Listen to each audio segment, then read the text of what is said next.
Hello everyone, मैं ममतेज गुप्ता। आज देखेंगे 6th क्लास एनसीईआरटी का 6th चैप्टर। और ये जो मैं आपको चैप्टर्स करा रही हूँ ये न्यू एनसीईआरटी सिलेबस के अकॉर्डिंग करा रही हूँ, जो 2022 में ही चेंज हुआ है। ठीक है, उसके अकॉर्डिंग चल रहा है। तो हम 6th चैप्टर देखते हैं। इसमें जानेंगे हम भारत के बारे में। ठीक है, भारत की राजनीतिक और भौगोलिक विस्तार के बारे में हम जानेंगे कि भारत का भौगोलिक और राजनीतिक विस्तार क्या है। ठीक है, भारत के बारे में जानेंगे, अपने भारत के बारे में जानेंगे। ठीक है, भारत किसका है? हमारा अपना। अब देखिए, हमारा जो भारत है ये ग्लोब है। मान लीजिए ये ग्लोब है। ठीक है, ये क्या है? वर्ल्ड मैप है ना। ये क्या है? World map. तो हमारा जो भारत है ये उत्तरी गोलार्ध में स्थित है। देखिए, ये जो मैंने रेखा खींची है ये खींची है 0 डिग्री पर। तो 0 डिग्री के नीचे की तरफ, ठीक है, क्या है? दक्षिणी गोलार्ध। ये जो है दक्षिणी गोलार्ध है 0 डिग्री के नीचे तरफ, और 0 डिग्री के ऊपर की तरफ क्या है? उत्तरी गोलार्ध।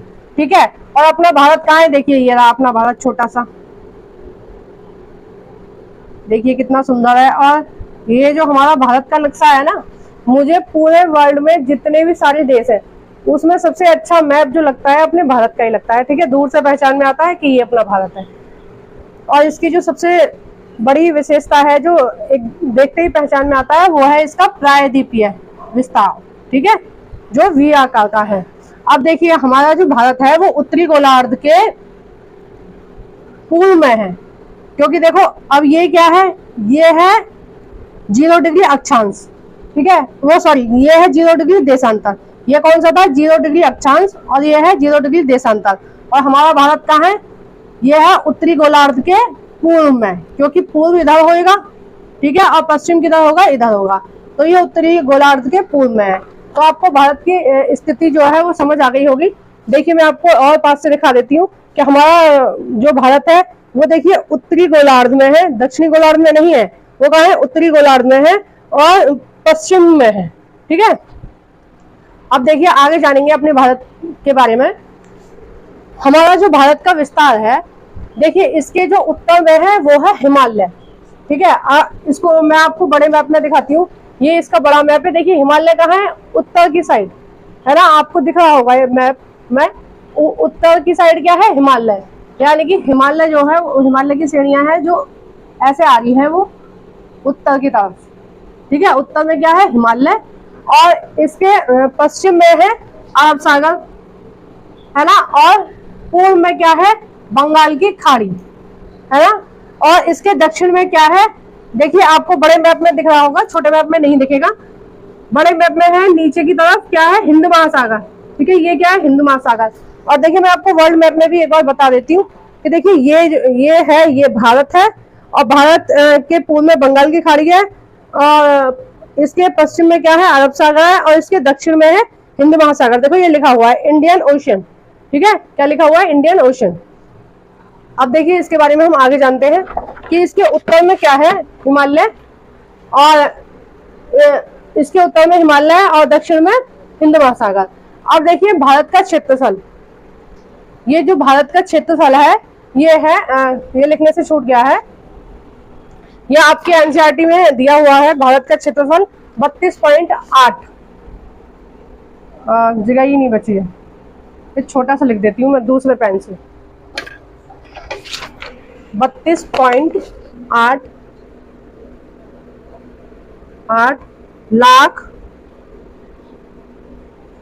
लाख वर्ग किलोमीटर।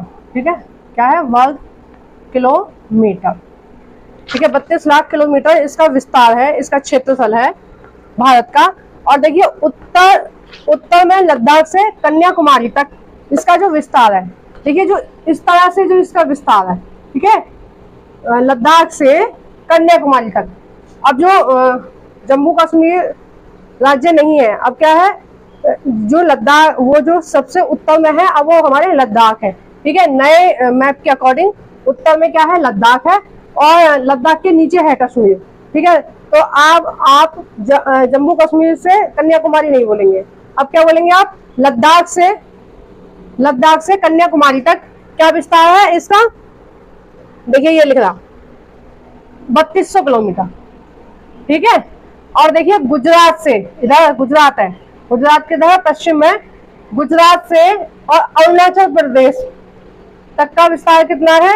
2900 किलोमीटर। कितना है? 2900 किलोमीटर। 2900 किलोमीटर है इसका, ठीक है। और ये कितना है? 3200 किलोमीटर। अब ये चीज आपको समझ में आ गई। अब देखिए हमारे जो भारत है इसमें बहुत सारे देशांतर गुजरे हैं हमारे भारत में से, तो हमारे भारत का विस्तार बहुत ज्यादा है, ठीक है। भारत की क्या चौड़ाई बहुत ज्यादा है। तो हमने अब हमारे भारत में क्या है, जो अरुणाचल प्रदेश में सूर्योदय होगा वो बाकी राज्यों से 2 घंटे पहले होगा। मतलब जो जब गुजरात में सूर्योदय होगा उससे 2 घंटे पहले कहाँ होगा? अरुणाचल में। और जब अरुणाचल में सूर्योदय होगा उससे 2 घंटे बाद में। इसका मतलब यहाँ के टाइम में और यहाँ के टाइम में कितना अंतर है? 2 घंटे का, लगभग 2 घंटे का, ठीक है। वैसे 1 घंटे 45 मिनट का है, लेकिन मान लीजिए आप लगभग 2 घंटे का, है ना, लगभग 2 घंटे का अंतर है। तो पूरे ही देश में एक ही समय रहे उसके लिए हमने क्या किया है? एक 82.5 डिग्री देशांतर रेखा हमने खींच ली है, ठीक है, जो हमारे 5 राज्यों से होकर गुजरती है। कौन कौन से? यूपी, एमपी, छत्तीसगढ़, उड़ीसा और आंध्र प्रदेश। तो ये हमने 82.5 डिग्री खींच ली है। ये भारत की मानक समय रेखा है। मतलब भारत का जो टाइम डिसाइड किया गया है ना, भारत की जो घड़ी मिलाई गई है या टाइम डिसाइड किया गया है, वो किया गया 82.5 डिग्री से। किससे? 82.5 डिग्री देशांतर से। 82.5 डिग्री देशांतर से भारत का समय लिया गया है। अब देखिए, अब देखते हैं भारत का विस्तार। भारत क्या है? भारत मैंने आपको बता दिया उत्तरी गोलार्ध में है और पूर्व में है। तो पूर्व में क्या है? देखिए पूर्व में इसका जो विस्तार है वो है 97 डिग्री 25 मिनट। और पश्चिम पूर्व ही बोलेंगे इसको, और पूर्व में ही इसका विस्तार कितना है? 68 डिग्री 7 मिनट, ठीक है। ये जो पीछे वाली चीज होती है उसको हम मिनट बोलते हैं। देखिए इसमें मैं दिखाती हूँ आपको। ये आपकी जो बुक में ऐसे लिखा हुआ है ना 8 डिग्री और 4 ऐसे लिखा हुआ है, तो हम इसको 4 को क्या बोलेंगे? मिनट बोलेंगे, है ना। क्या बोलेंगे इसको? 8 डिग्री 4 मिनट। इसको बोलेंगे 37 डिग्री 6 मिनट। तो इसका जो विस्तार है ये पूर्व में कितना होता है ना? 97 डिग्री 25 मिनट और पूर्व में ही है 68 डिग्री 7 मिनट। और देखिए इसका दक्षिण में विस्तार है 8 डिग्री 4 मिनट, है ना। और इसका उत्तर में विस्तार है 37 डिग्री 6 मिनट। तो हमने इसके विस्तार के बारे में चर्चा कर ली। अब देखिए हमारा जो भारत है उसमें, हमारा जो भारत है वो प्रायद्वीपीय भारत है, और उसमें क्या है? बहुत सारे द्वीप भी पाए जाते हैं। अब पहला आप समझिए प्रायद्वीप क्या होता है।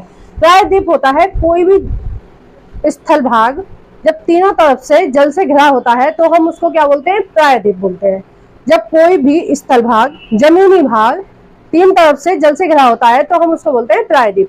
अब देखिए जो हमारा भारत है, देखिए ये हमारा भारत है, तो ये क्या है? तीनों तरफ से जल से घिरा है। मैंने बताया पूर्व में क्या है? बंगाल की खाड़ी, पश्चिम में क्या है? अरब सागर, और दक्षिण में क्या है? दक्षिण में क्या है? हिंद महासागर, है ना। तो ये क्या है? प्रायद्वीपीय भारत है। प्रायद्वीपीय इसलिए बोलते हैं क्योंकि ये तीनों तरफ से जल से घिरा है। और हमारे जो भारत के पास बहुत सारे द्वीप समूह भी हैं। अब देखिए कौन कौन से द्वीप समूह हैं। देखिए इधर तो है लक्षद्वीप, पश्चिम में क्या है? लक्षद्वीप, भारत के पश्चिमी साइड में है लक्षद्वीप। और पूर्व में क्या है? अंडमान और निकोबार, है ना। अंडमान और निकोबार द्वीप समूह। पश्चिम में है, पूर्व में है अंडमान निकोबार, और पश्चिम में है लक्षद्वीप, ठीक है। ये हमारे द्वीप समूह है और काफी सारे हमारे द्वीप समूह भी हैं। अब मैं आपको बता देती हूँ द्वीप क्या होता है। प्रायद्वीप आपको समझ में आ गया, जो तीनों तरफ से जल से घिरा होता है। जो चारों तरफ से जल से घिरा होगा उसको बोलेंगे द्वीप। जैसे मालदीव, है ना, मॉरिशस, इंडोनेशिया, ये क्या है? ये एक तरह से आप मान लीजिए कि समुद्र में एक टापू, मतलब थोड़ा सा स्थल भाग उठ के ऊपर आ गया है, उसको हम क्या बोलेंगे? द्वीप, है ना। समुद्र में कोई थोड़ा सा स्थल भाग ऊपर उठ के आ जाए उसको हम क्या बोलेंगे? द्वीप बोलेंगे, है ना।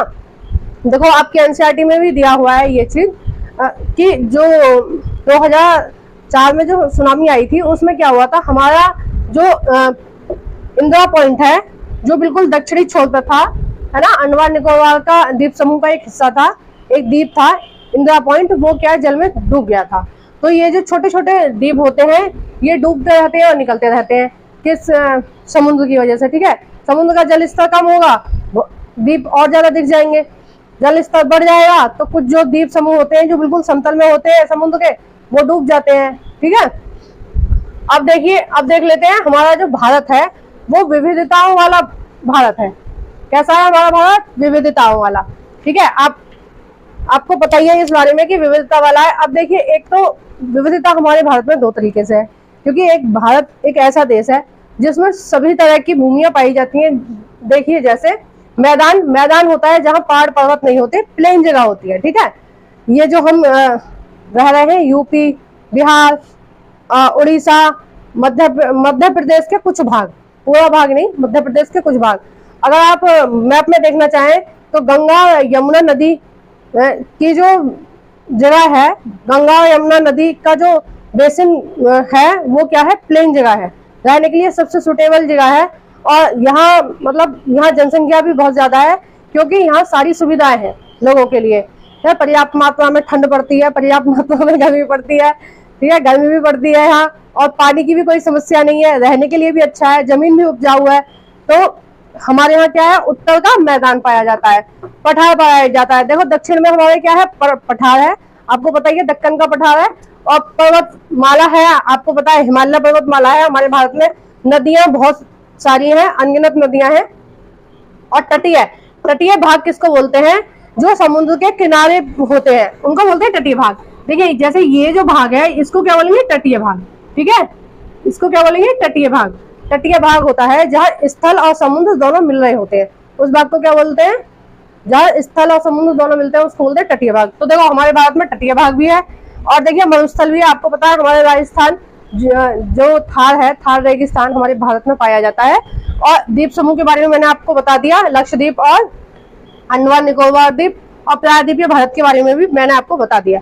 अब देखिए, विविधता में एकता, हमारे भारत की जो सबसे खूबसूरत चीज है, जो सबसे अच्छी चीज है, वो है विविधता में एकता। हमारे विश्व में जितने भी सारे धर्म है ना, जितने भी धर्म है, लगभग सारे धर्म हमारे भारत में पाए जाते हैं, और सभी धर्म के लोग बड़े ही भाईचारे से आपस में मिलजुल कर रहते हैं।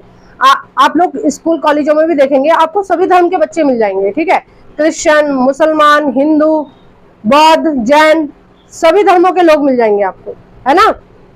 तो ये क्या है, विविधता में एकता।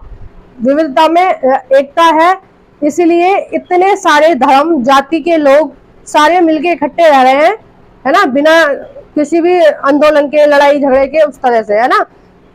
तो बड़े ही प्यार से रह रहे हैं, इसलिए हमारा जो देश है वो विविधताओं वाला देश है। अब देखिए 2011 की जनगणना के अनुसार हमारी जो आबादी थी वो थी 120 करोड़, जो आपकी एनसीईआरटी में लिखी हुई है। ये किसके अनुसार लिखी हुई है? 2011 की जनगणना के अनुसार हमारी आबादी थी 120 करोड़, और हमारा जो जनसंख्या है वो थी 2011 में विश्व में दूसरा स्थान, पहला स्थान था चीन का। अब देखिए हमने बहुत ज्यादा तरक्की कर ली है इस मामले में है, और अब हमारा जो देश है जनसंख्या के मामले में नंबर 1 हो गया है। ठीक है, चीन को पीछे छोड़ दिया है। आप खुश होइए कि हमने चीन को पीछे छोड़ दिया है जनसंख्या में, और हम आगे निकल गए। और हमारे जो देश के लोग हैं, हमारे जो देश की जनसंख्या है लगभग 140 करोड़ है। कितनी? 140 करोड़। 2011 में थी 120 करोड़, और अभी वर्तमान में हमारी जनगणना हुई नहीं है। अगर जनगणना होगी और नए आंकड़े आएंगे तो लगभग 140 करोड़ हमारे देश की जनसंख्या है। और इस विश्व में, इस टाइम पे विश्व में सबसे ज्यादा जो जनसंख्या है वो हमारे भारत की है। ठीक है, अगर 2023 के आंकड़ों के अकॉर्डिंग पूछे तो आप 140 करोड़ बताना और भारत को नंबर 1 पे बताना। अगर वो 2011 की जनगणना के अनुसार पूछे तो आप 120 करोड़ बताना और भारत का दूसरा स्थान बताना। ठीक है, अभी इसका एक पार्ट और मैं कराऊंगी, और इसी तरह की और इन्फॉर्मेशन के लिए सब्सक्राइब करें मेरा चैनल एनसीईआरटी मुमताज गुप्ता।